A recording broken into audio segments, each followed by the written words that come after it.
faut Congolaises, na Congolais, pour se prendre en charge. Voilà, Mokolela Monabino balangia émission devant les Congolais, émission de beta mini solo na kati ya mboka. Boyebi ete solo na kati ya mboka beta manalolenge malamu kaka na bana mboka. Voilà pourquoi lelo toye lisusu liboso na bino ko beta solo na kati ya mboka, masolo ya ko beta ezali ebele. Mboka etambola na lolenge malamu kaka soki ba imboka bango moko bazana conscience ya kokumba yango. Politique makambo ya politique er moko ekomi ko lembisa ba imboka. Est-ce que sengeli to pesa bango lisusu confiance? Et sengeli chaque fois to yambaka bango bayaka ko beta masolo na ba plateau na biso kasi sur terrain to komona le côté. Ba actualité zali ebele boyebi masolo ya COVID-19. Tout le monde qui confinement ya Gombe na musala we sala mikuna na Gombe des infections ya balabala na Gombe bomona ki yango to lakisa ki yango na bilili voilà musala malamu o glodia ko sala to meka ki ko comparer yango un peu na désinfection o sala na mikili ya poto to pe na Chine.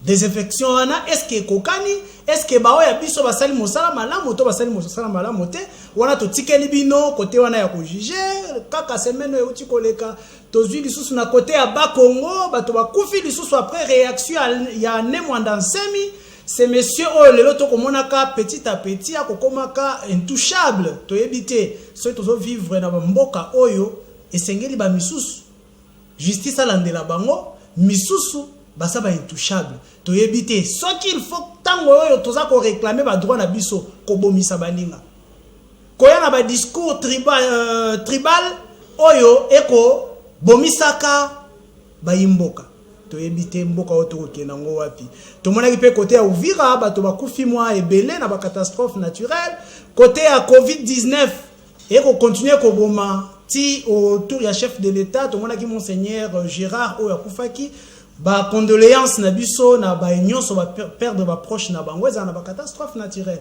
eza na maladie auto ko senga bino pour se protéger lelo ba port ya masque comme obligatoire avec Gentili Ngobila oyo alobi ete moto na moto atambola na balabala na masque na ye otamboli na balabala na masque te ozali na amende ya kofuta 5000 francs congolais. Voilà, lisolo na kati ya mboka ebeta manalolenge malamu kaka na bana mboka. Bosenga kiye, bo réclamer après passage na ye. Lelo tozongiseli bino lisusu mwana Congo Kasamba kana Kas, Pasteur Kas. Mbote. Boni santé na yo pe santé à église primitive. Santé na ngai santé pe ya église ya nkolo ezali alamu pe lokola. Motuna ya liboso nino eko salaka ete population a sepela na yo mingi. Secret na weza wapi? Secret na ngai ezali secret ya liloba ya nkolo oyo emonisami polele na nzela ya mosakoli ya solo pe William Marion Branham. Secret ezali oyo wana parce que ezali sango euti na nkolo ezali sango ezali bisika binsote ezali pe bilei ezali pe mituna oyo ya yambo na mitema na bato biso tozali na eyano kouta na nkolo yango wana bato bazosepela surtout bazali koluka solo basepelaka na mongongo ya nkolo oyo ezali kobimaka na est-ce que ezali curiosité te ya komona ete okote ya mateya moko oyo population ayokaki te mateya oyo ekokende lokola eza kotelemela biblia nde population akofungola miso un peu na te population balandi bakomi na conclusion que mais pasteur wana Kas bolingi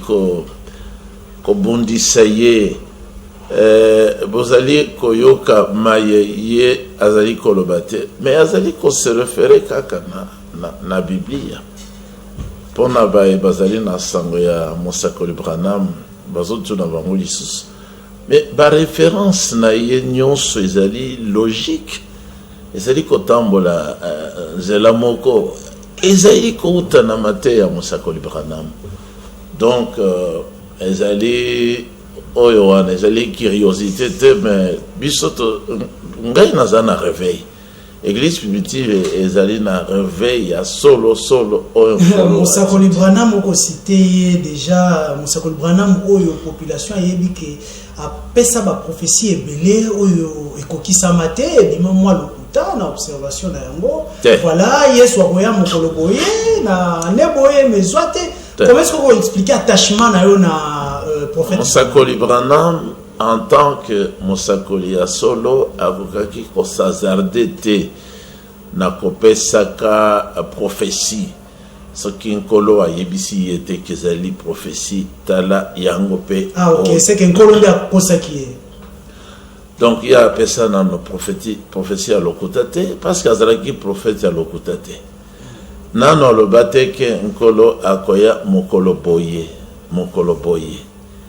ngai nazali na malakisi na ye oyo etali bilembo sambo tango akomaki na oyo ya suka ya sambo alobike yango nde ezali ko kashe ezali ko bomba mokolo na ngonga oyo nkolo akoya tango akoya kozwa eklise na ye ou bien mokolo ya monene oyo akoya tina se po abanda règne na ye mutu moko ayebi yango te ngai pe Branham nayebi yango te ange moko ya lola ayebi yango te mwana na nzambe ye moko Yeshua ayebi yango te etalisami na Matthieu 24. C'est que bisakoli oyo ya Yesu akoya 1900 combien 1964 ou 65 comme ça. Vous avez un atalisi Matthieu 24 36 alobi ki yango mutu moko ayebi yango te baye banso bakolo bakaete bayebi yango bazali komikosa wana ezali na paragraphe 321 pe bayebi yango te nkolo moko ye kaka nde ayebi yango. Donc otuninga isoki lisakoli wana ya koyana na Yesu na koya yana no loba azalaki aventurier te ye tango atei na pesio 7e soir alobi mutu moko ayebi yango te ye moko alobi ngai nayebi te to compter na ba serviteur na ye na conférence na biso koleka mbala kama alobi nayebi te bazali kokosela ye oyo ateyaki ya mboke nkolo asi ya ye ezali Branham te ezali dioka na ndili kuna azali mokosi kasi bampaka na yo te wana azalaki mpaka na ngai te dioka nano ateya ngai te oyo ateyaka ngai awo na ipe nazali frère Baruti kasi na ntango wana azali koteya solo kasi lelo ndimaka ye lisusu lelo ye moko asi alongwe na sango azobundisa Branham alobi ye azoseka Branham alobi ainsi elobi nkolo ye Baruti alobi te eza boye te azokambrouye ateyaki malamu liboso aye kokosa alors que ye nde aza kokosa bato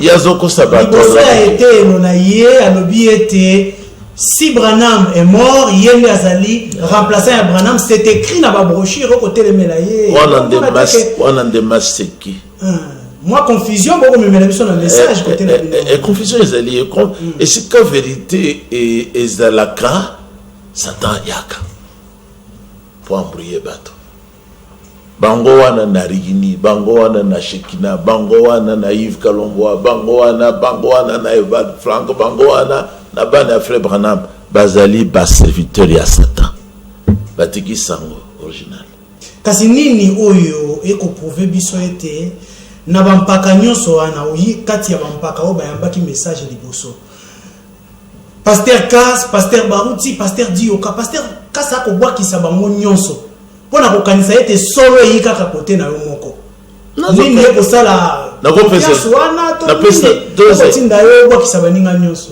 mais ya amour te to en envers bango ngai nde naza na amour ya en lingala amour ya kafu na kobwakisa baninga te amour ya solo Tant qu'on a zoté la vérité, nazo benga bango banso baya bazonga. Mais nazo te bango ba côté le boss. Si mandé ba boaki si va de franc tatana bango, bazu pe message ba boaki si yango, bazu pe bible ba boaki si yango. O komindenga bazali wana na si yo pe to boaki sa pe Wald Frank. Oui, parce que ta simba kayo etelelo boaki sa pe Wald Frank. Oui, mais simba nangai na ye ko solo la ndenge lilobelobi. So kinde kona yo sali mabe kutana na ye bo solo la ozongi sei. Wald Frank ya kiao na mi ko solo na ye akimi. Akaina Allemagne na landi ti na Allemagne na sololi na ye akimi lisusu azagi maloba koloba na boye azali aventurier. Ce qu'on appelle ces deux exemples na motuna na yo na sepeli mingi na motuna wana na ibite pona ni na yakina mukande ya set sote ya Branham awa nazali na mukande ya mariage et divorce ya Branham na tangele yo quelques 3 paragraphes kaka problème pesa on a toujours fanda ndewa d'accord ate yango 8 mois liboso à cet accident à Koufa. Yo kandenga zoloba na paragraphe 50 par exemple. Alors bien on a paragraphe 50. Na évité ce que vous contangez les bis. Paragraphe 50. Si c'est ainsi, nous avons des écoles de pensée au sujet du mariage et divorce. L'une dit qu'un homme ne peut être marié que qu'une seule fois, à moins que sa femme ne soit morte. Oui. C'est une des questions. Mais si vous suivez cette voie-là, vous passez par-dessus bord. Vous passez par-dessus bord. Oui. L'autre dit, oh, si le mari ou la femme, l'un ou l'autre, a commis adultère, l'autre peut le répudier et se remarier. On appelle à petit jugement nini phrase mon quoi et quel autant phrase Yasuka. Il y a place aux alliés 50. Mais dans cette voie aussi vous pensez par-dessus bord. Vous passez par-dessus bord. Vous passez par-dessus bord. On démo sakoli nkolo atindi kendo teya mariage et divorce sakolo yango alobi na paragraphe 10 mingi bakoboya Branham alobi toke malembe fanda ndewana d'accord nalingi ke avant to kota na brochure oyo komi bitumba ya kati ya message nalingi obanda na Bible d'accord na Bible wana ngane mna obanda na verset ya liboso d'accord. Pasteur Cass na Genèse 2:24 ngana tangi ya mwana ya awa. Oui. Comment est-ce qu'on expliquer Genèse 2:24? Tanga na yango. Oyo na ko pesa yo kaka moi partie na ngo, c'est pourquoi l'homme quittera sa femme. Je ne pense pas que sa mère. Son père, pardon. Il quittera son père et s'attachera à sa femme. Est-ce que Pasteur Cass grammaire est kimie? Pour comprendre que place wana singulier déjà.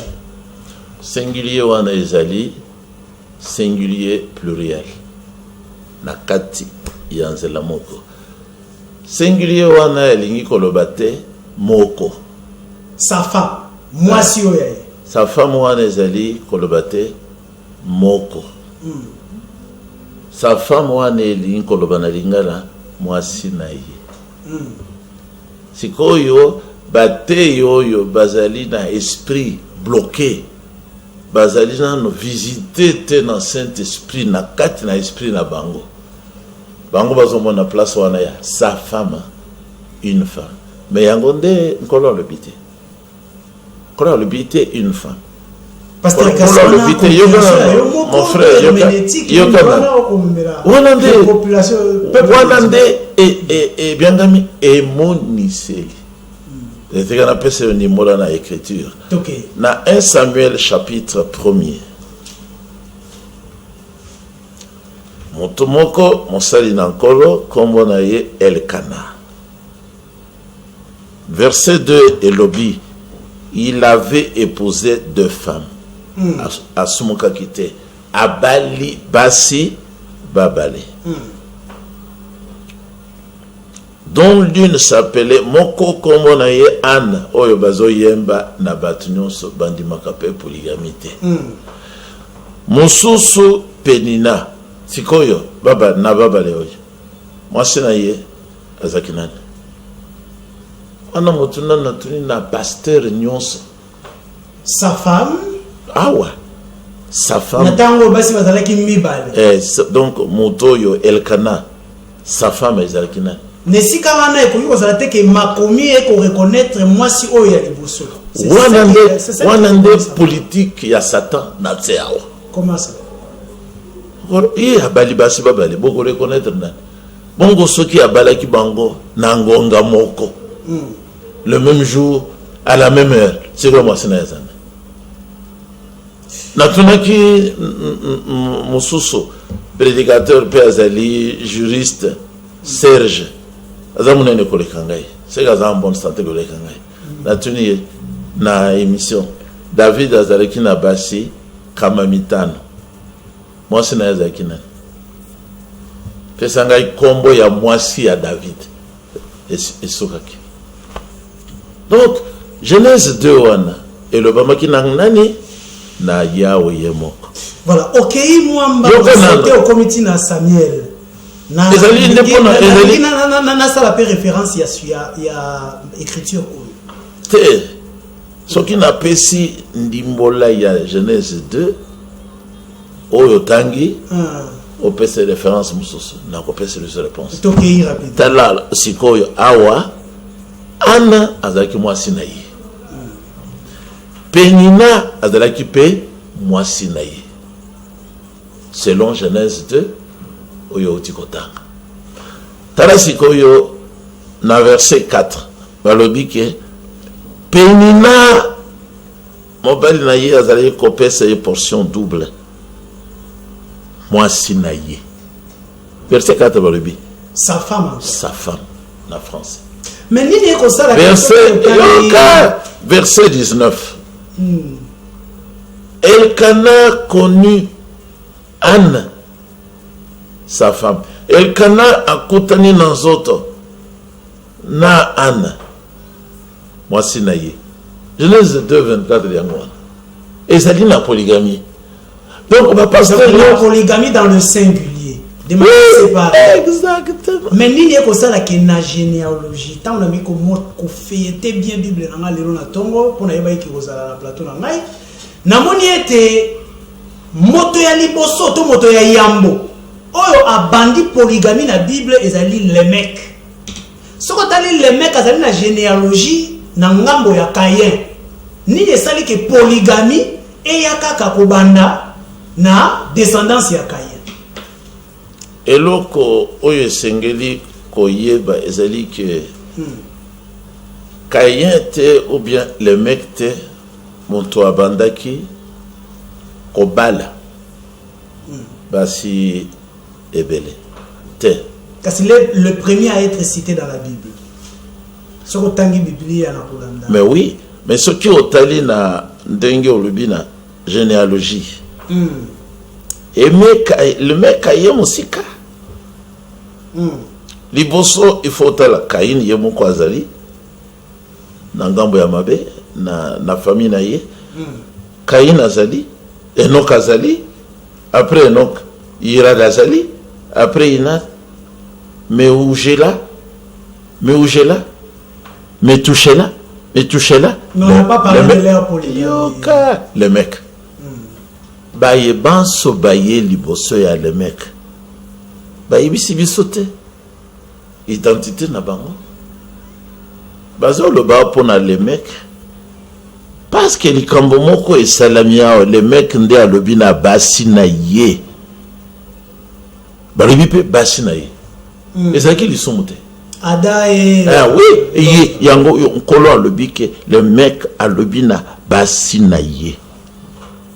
Loko les aki basi na ezaki lisumute. Mais lisumu yango yo alobi na bango. Justification alignée. Na bomi. Lisumu yango yo. Oyo balingaki kolakisa. Awe ezalaki nkolo azalaki na souci ya kolakisa polygamie te. Azalaki na souci ya kolakisa lisumu ya le mec. alobi kabomi mutu moko alandi nature ya tata na ye koko na ye Caïn alobi que c'est pour me venger mais bato oyo baleki liboso na ye babalaka te babalaka na ngambo mpe ya Adamu bato balandaki Adamu bazali alors soki baprédicateur oyo mosusu baza na connaissance moke balobi ke le mec nde abandi le mec abandi eloko moko te le mec akuti polygamie nkolo atiaki yango banda Genèse 3 verset 16. Une question directe. Sima ya lisumu nde polygamie ekoti. Pasteur Cass affirme aujourd'hui sur mon plateau que nous devons être des imitateurs de nos pères, les apôtres.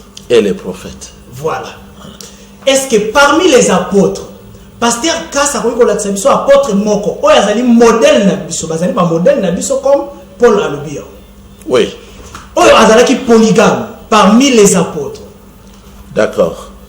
Dans le pour le chapitre 4 de Genèse, ce qui t'occupe dans ngambo ya ba apôtre.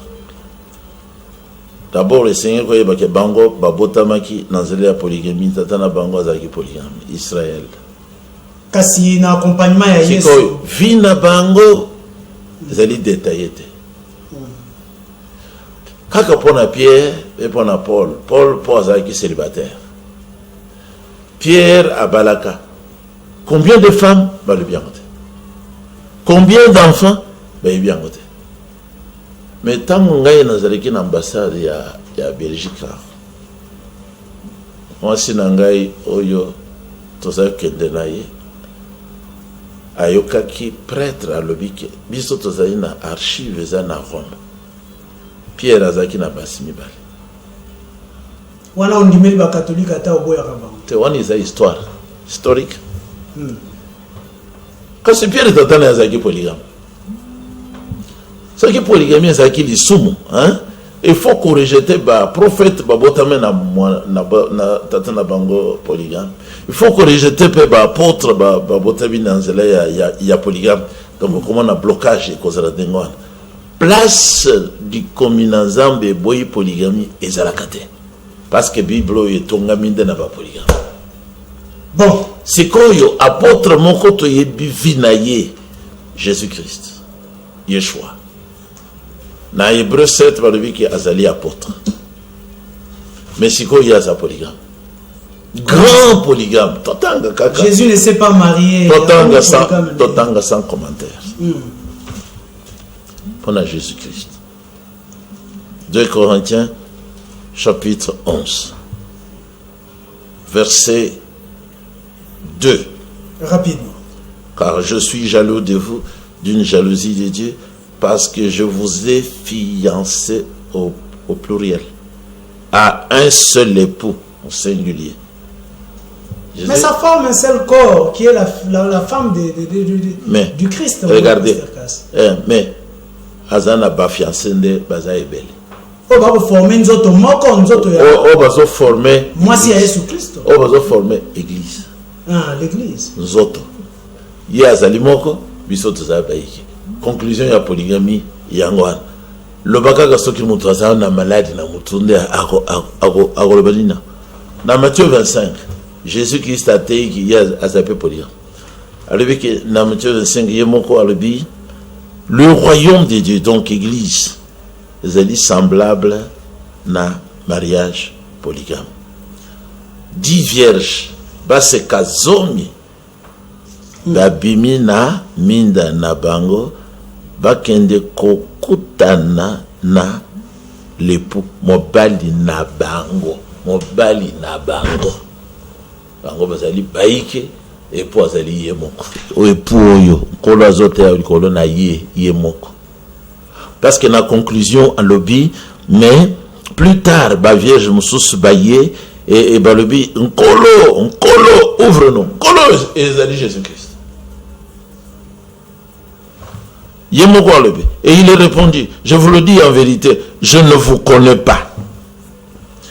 Donc, veillez donc, puisque vous ne savez ni le jour ni l'heure. 7e saut, yago, nkolateya, ok, mutu moko atanya Kinshasa kosa binote. Pasteur Kas, na ebia to fandi makasi na makambo etali polygamie. Lelo oyo makambo kotanga ongelo bana biso que la Bible se contredit. Na tango oyo Paul akoloba ete un apôtre, moto akosalela Nzambe. Et sengeli azala marié d'une seule femme. Ah, le bien wapi. Le bien on est à lokuta ya ba te yoyo ba komisala ka ba petit pasteur. Yoza pasteur, oso comprendre Genèse, te okoya comprendre les épîtres de ça va vanter. Paul nano le bandinga te. Alors ba ki pona ba évêque. Ba évêque ba apôtre te. Alors ba ki pona ba diacre. Ba diacre ba prophète te. Parce que ba prophète, ba apôtre, ba évangéliste, ba pasteur, ba docteur, ba ngonde la main du Seigneur pour apporter la nourriture. Bangonde ce qui va salir ba masanga dans chaque ville, ba tiaka ba surveillant. Bangoana ba surveillant de ba évêque. Ou bien ba diacre pour na matali nini matériel. Apôtre moko akoki côté le la polygamie. Parce qu'à côté yangon na ndeni. Apôtre ba tiaba qui. Vous affirmez que les apôtres sengeli abala mwasi moko? Église. C'était avec quelle intention Paul catholique, Paul catholique ndemba kosi place wana. C'est que Bible yana yo ezali lolenge moko te na Bible ya o ba catholique. Bible yanga yo yo c'est l'église des réveils. Ezali Bible ezali traduite na ba protestant. Bango bazwaki traduction ici esalemi déjà na ba prêtre catholique. Parce que ba protestant ba kondima polygamie te. Bana bango ba protestant. Ngana fanda kia na gombe pa ya noko na ngai kalonje mutamba ya zaki na basi mingi. Zaki protestant. Atongi pe église ya munene sika na fanda. Bato batele mena ka polygamie ezalinde ba prêtre. Parce que ba yaki awa na mitu na bango makanisi ya pamba pour ba yako sa ba Belge awa na mission ya ko abolir polygamie. Yo yebi maladie yo ya coronavirus et ça mpona ni. Pona ko diminuer bana ya bana botam mingi en Afrique. Alors bazo combattre bazo combattre polygamie. Makambo ya bozoba. Polygamie ezali libala. Et outi ensemble. Omonite ngolo lobi bokonzi na likolo ezali nde libala ya basi ebele. Quelle est la place que le pasteur Kas donne à la femme? La deuxième position après l'homme. L'homme est le chef de la femme. Est-ce que, et pas le pasteur Kas, la femme a au moins un mot à dire? Mais oui, parce que lorsque l'on est que disent vos femmes? Elles sont pardon, moi c'est Amivale, moi c'est Nanga Liboso, n'a pas constaté à Zoaki choc. Zoaki choc à se tranquilliser Kakasima. Donc avina ye talaki yote vous êtes imposé. Ezaki yazali mwasi na ngai.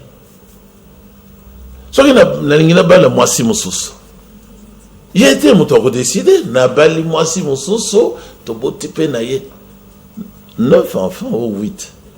La deuxième femme. Mais qui a institué? Elle a mis au monde 7 enfants. Le Seigneur. Comment ça, lorsque vous dites le Seigneur, pendant que lorsque Nzamba Keli Adam, Akeli Mosungina ye moko, obe moko. Kasi Adam alobaki. Nzamba sala ki erreur te parce que. Kasi Adam azaki na révélation, azaki prophète alobaki ni ntango kolo. Tatana ya baleli mwasi na ya libosa talisi. Adam alobaki ni. Alors que sili mwasi na ngai moko yeo yo etili te à s'élargir à l'obi mokowa ya mikuwa na ngai. Kasi avant la chute ya polygamie yango avant la chute de l'homme moto aluka ki mwasi ya libale te boko mona te que polygamie pe ko yaka après la chute c'est comme si amakambo moko eza na influence diabolique. Et quand tu as vu ce petit tout na ndenge bazo komela kangai et pasteur Kas azali na ba science occulte atel mystère na ko na science occulte pona ni naza na science ya iloba naza mezali kolo ya occultisme o ezali révélation utina lola polygamie oyebi eloko ni nezotalisa nalobana ba pasteur farceur basso polygamy yango était aimé en Matthieu 25 chaque fois on taxaka de farceur, chaque fois on taxaka de fausseté bamninga mususu na tango yo moko oko milave ko mona dans ce que tangi na Bible comment ndenge nkolo ye moko azai ko benga azai ko bianga ko qualifier bate ya ikokoraye kakaba insensé kakaba conducteur aveugle kaka a levé la race de vipères. Et vous ne pouvez pas les traiter avec amour. Moutazo ko sa population a traité avec amour, pourquoi? Yo yebim le kuta wana na spirituel, le kuta na église, mouta le biaza pasteur azo ko sabato. Otangi mo sagol brana ba le binin. OK libanda wana oyebi za wapi? Li felo. Batei pense ya monogamie o yoki brana makolo. Kandida na li felo. Nakoy ko ménager bangote. Donc nkolo apesinga makasi lelo. Afongolinga miso lelo. Afongolinga molimo lelo. Apesinga pe $100, $200 pour na salela yo mosala. Na yo ko ménager ba faux prophète. Différence nini ezali entre Baïba kondimela message du temps de la fin na bande konabiso ya église de réveil. Différence ezali monene. Bande ko oyo bazali na message ya solo ya temps de la fin. Batoneriste te batwana te wana bazali banda. Bangonde bazana ensemble. Sikoyo bato bazali na oyo obiangi église réveil. Bango bazaba kosi. Ozokosa bato. Bazaba tindi bangote, bazana utilité libosa bato te. Bako kosta lisa mutu moko te. Bazo stalaga campagne MPSA et tout ça. Pona bango. Mais pona lobby côté ya vérité bakoki bazana vérité te. Bazana sangote ya tango. Bazana lipate, bazana nzala. Bazana virus ya makasi otina Rome. Virus ya lisumu. Tango bino moko na kati ya message confusion boko yoka na te ko bunda na kati na bino amour ezate na kati na bino bato boko croire na message du temps de la fin surtout la pasteur mais ko lo bakili ko lo yesho lo bakili boka ni stateke na yoko tia kimia wana mokili na yende pona combat parce que na ndako moko bitumbe kozala makasi tata contre mwana contre tata mama contre belle-mère belle-fille, ainsi de suite, et l'homme aura pour ennemi. L'homme aura pour ennemi les gens de sa propre maison. Comme tu n'as ce qui, tout ça, que yokanate naba, diokana baruti naba, ebal franc naba. Li sakolo aneko kisami bazalaka bande konangai nanda komoko pe batei nangai. Lelo kolo pesinga mayele koleka bango banso. Moi na télémédie. Et sengeli to bunda. Yoka, et c'est ce que tout le monde l'apôtre Paul P. Alobaki combattez le bon combat de la foi. Saisissez la vie éternelle à laquelle vous avez été. C'est quoi tout le combat de la foi, le combat des Écritures. Ce que tu as dit, l'écriture m'a bien, Nazana de la Goloba, tellement corrigé, na écriture moussous. Tango Nkolo akutanaki na tatana bangope Satan. Abundisie, il est écrit, Salam miracle, il est écrit, Mibwaka boy, Nkolo Père le binaye, il est aussi écrit. Yabiso et Tombayangwan. Nakoy kokende, o échoué, Nazara ya makomi, o recourir na ba policier, o komi, bataille ya rekine bakomi ko lobana ba policier. Bino ba policier bozana na maile akotala teke bazo bundisa ngai wana ekomini to bunda na molimo nazu ba message ebele parce na otangelo moko ya mondimi. D'accord. Est-ce que pasteur Cass, oh là là, ba pele kokota. Est-ce que pasteur Cass est vraiment du message du temps de la fin? Si oui, que l'Éternel le pardonne pour ses insultes vis-à-vis de pasteur Dioka et pasteur Barouti. Je les ai insultés comment j'ai dit. Nazo finga na fingi na un message du temps de la. Na fingi na ceux qui ont moni tango Dioka tukutana gato sepelaka. Oui. To sepelaka ya banda garangai. Frère Gasambaka. Denga bien Gasambaka. Parce qu'il y a aussi dans le labo ngana aussi na côté nganaji. Mais to sepelaka. To sekakapé ata Barouti. Ceux qui tango tout ça ngai webinenga benda abenga ngai Peter to sepelaka Mais ce qui est comme tango ya kofungola Bible, kofungola message qui amitié et style. Ce qui ozo kosa na kolobana yo za démon. Okanisi penza ete moto oyo ayeko la kisayo nzela. Pasteur Baruti ate yakio ayeko la kisayo nzela. Lobby esengeli yo comprendre écriture kolekaye. C'est quoi il y a Azoloba boy, par exemple. Un exemple, Azoloba à haute voix. Nazote ya bakake sambo. Donc à terre quel côté. Parce que bakake sambo na Apocalypse 10 tango ilobaki Yohanan alinga comme les bisoma comme poto tanga katote Jean-Baptiste. Te Yohanan l'apôtre Jean. Balobaki na ye. Kokoma elo côté akomaki pété. Siko ya zonganga. Nazote ya bakake sambo donc azote. Mais par inspiration divine. Mais 2 Timothée 3. Toute écriture, c'est ça qui est inspiré de Dieu. Utile pour enseigner, pour convaincre, pour corriger, ainsi de suite. C'est quoi ce qui m'a commis? Mazalité. Yo côté na ndengene. Koko sabato kasi yangwa. Siko yo bato loko la biso na kokanga mono côté na kolobaka awa kosi. Ata frère Branham, o ti otanga. Paragraphe 321. Baye banso bazali kolobake baye biyango bazali kokosa. Ndeka moko akomeli biso awa depuis je ne sais pas quel commis. Ata papa le bike batei bazo kosa. Alobi na biso ete vous avez comme mission ya kobungisa peuple de Dieu. Na sujet ni. Boko bungisa ka peuple de Dieu. Te na sujet. Na tango baninga ba côté ya makomi yo côté ya polygamie. Mikosi polygamie. Matthieu 25 oyo na otuko tanga ezali comité. Omoni ndenge bate ya lokuta ba komisi bato bazana mailete. Oyo na otuko tanga. Alors le royaume des cieux sera semblable à 10 vierges babimi na minda na bango bakende à la rencontre bakutana comme nanga yango yo rencontre na mobali na bango baza 10. Les 10 vierges, image de l'église. Ensemble na bango ko sala moto moko ezali église à la rencontre de Jésus-Christ.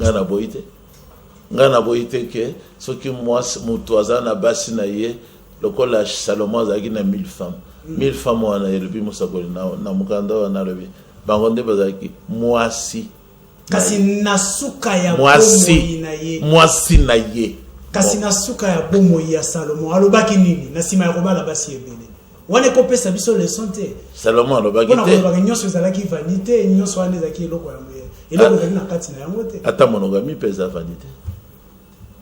Soki polygamie eza vanité bongo pour monogamie eza kutu vanité te ezalité. Eloko pepe ya pamba. Moto abali mwasi moko saza na solo ya célibataire. Oyebi yango te. Abali mwasi moko na solo ya célibataire. Mwasi wana akende matanga. Akende ata bilanga. Ce qui a créé maternité, c'est on est atikali célibataire. À cause célibataire 3 ans. Yango na ozomo na quartier na bino na pokwa mibali kaka bazo yawa. Baluka gani? Bazo tamole na butu kolukaka basi. Comment est-ce que le pasteur Cass fait pour gérer ces femmes? Vous en avez déjà combien aujourd'hui? 9 femmes. Pour la gérer 9 femmes. Est-ce que c'est d'abord humain? Pendant. Il y a des élus humains.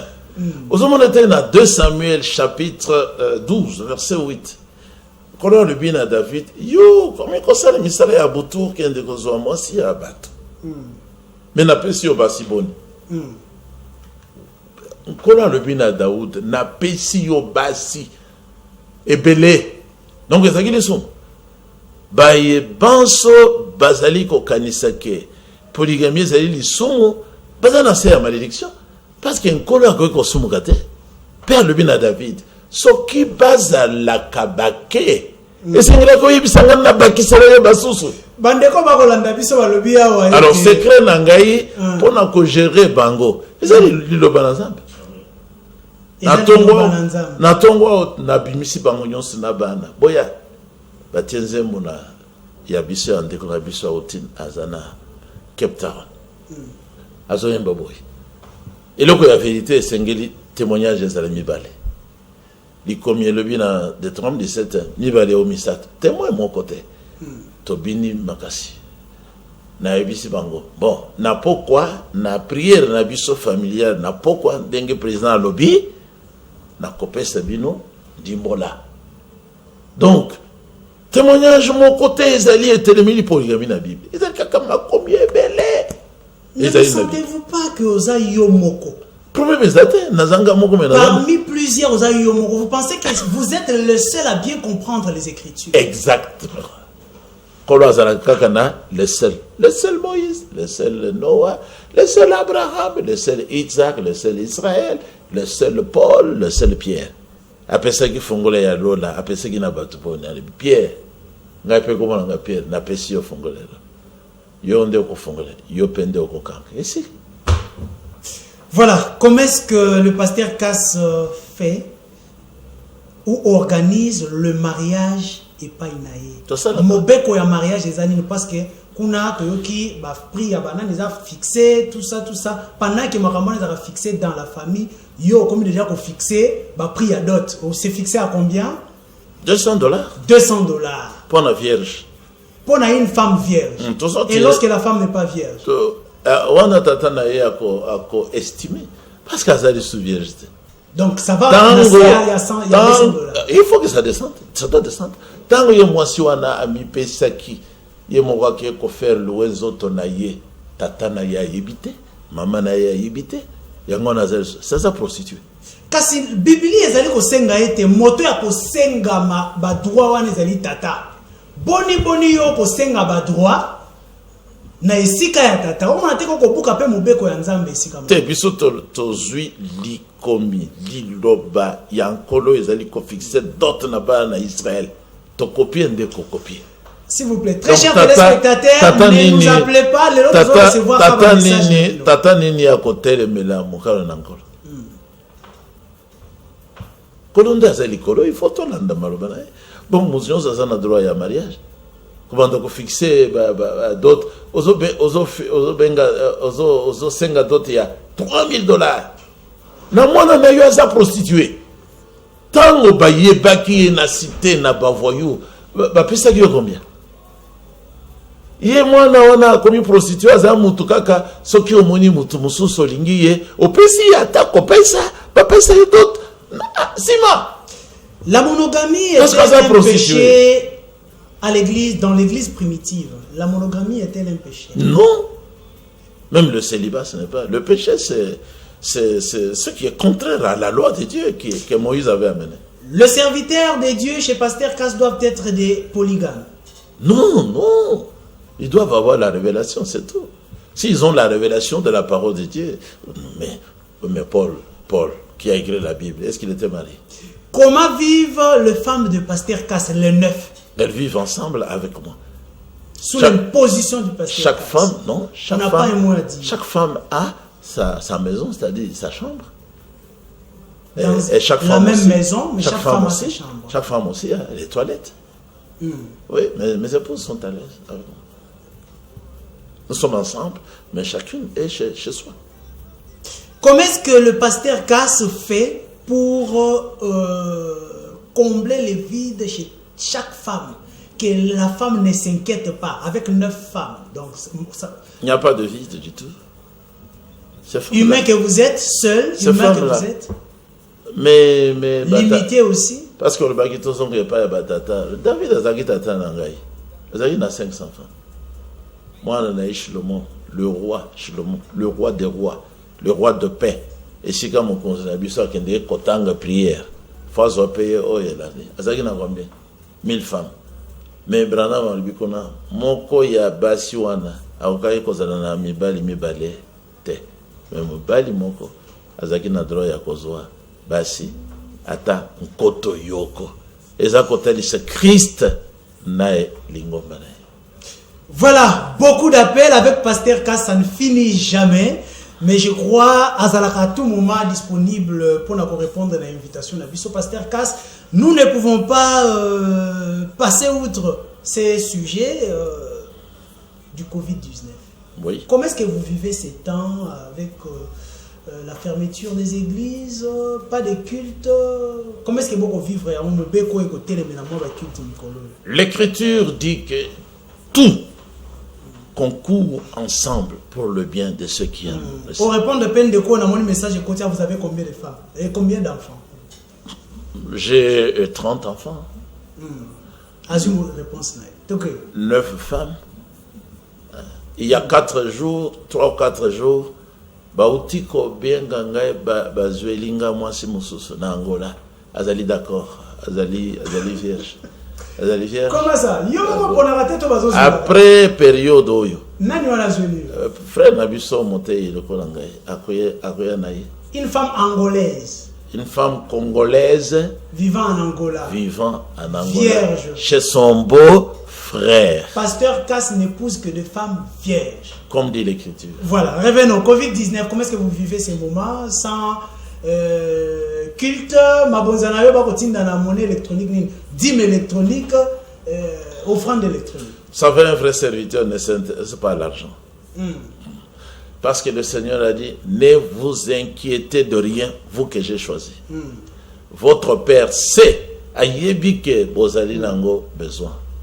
Yebonko a ko résoudre le problème na yo. A kopé se bino biloko kolia, kopé se bino biloko ya kolata. Ayebi besoin, kolo ayebi besoin na biso. Donc, moi je m'inquiète seulement de ça. Comme les lots, na tongo na uti na émission, tango au bengi na tuningo nga lebi 13h na lebi na ko koma. Nazaki na dekonanga wana toye. Oyo ndezo sepelisa ngai batu bayoka mongongo na Nzambe na kozonga na kolala malamu na sali musala na ngai kaka na assemblée te na koko sa tango na bandaki ministère na ngai ezaki nde na nzela de maison en maison na zote ya batu. Le pasteur Cass azali mosali na Nzambe tozali koyeba ke mosali na Nzambe asololaka na Nzambe par la prière na lina yeba un peu les nakati intimité wana. Vous avez dit quoi à Dieu pour cette population d'ailleurs peuple d'ailleurs pour kufa payer Nzambe à répondre yo nini liboso ete opesa maloba na yo ya suka pona. J'ai dit oui na lobi na nkolo mayela kisaki biso na lobi ke mokano na yo na likambo oyo ya Covid-19. Oui, Covid-19 et salema lokola ezali ko salema na likolo pesa biso lipa na biso ya tango yo pe na suka na lobi na ye délivre-nous yo moko osala o pesa biso délivrance na malin. Oui. Coronavirus c'est ali démon et outi na Chine. Président américain a tombokeli ba chinois. Tombokeli bango rebi bosali erreur tango makambo e bandaki esengele ki bo faire participer biso ota e bandeli. Esengela ki tika na kuna epa na bino. Bokena laboratoire alobi ndengo na bokena laboratoire et échappé bino ndenge na lobaki yango awa. Ezali loko échappé ba chinois na laboratoire. Voilà, c'était aussi votre mot de la fin. Vous n'avez que quelques secondes pour la émission de Bisso. Moi, je ne vais pas pour l'émission de Bisso à Lelo. Non, c'est pas une émission. Oyo, par exemple, je vais pour ça na bandeko ya message. Parce que ça va tout. Cet honneur est révélé. Mariage et divorce c'est ali solo. Polygamie de Oyo Moussako Branham Ateyaki. Bango bazo boye yango. Ngaipe na boye bango. Voilà. C'est que le pasteur Cass a dit n'engage que lui-même. Voilà, et zali compréhension na la parole de Dieu.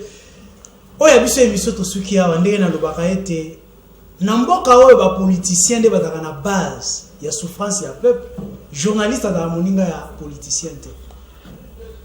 Émission na biso esuki ya tokutani na mikolo zali koya. Merci beaucoup na baye. Basungi biso na nzela ya régie pe lelo azalaki au four et au moulin Glody. Merci beaucoup na yo, merci beaucoup na Dipro Brad pe na bino nyoso bolandi biso tokutani na numéro ezali kolanda. Merci et bye.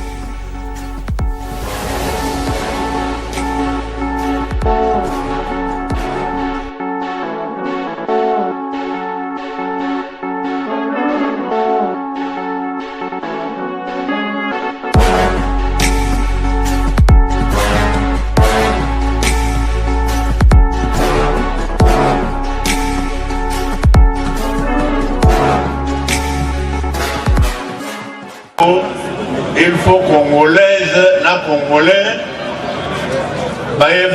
on se prendre en charge.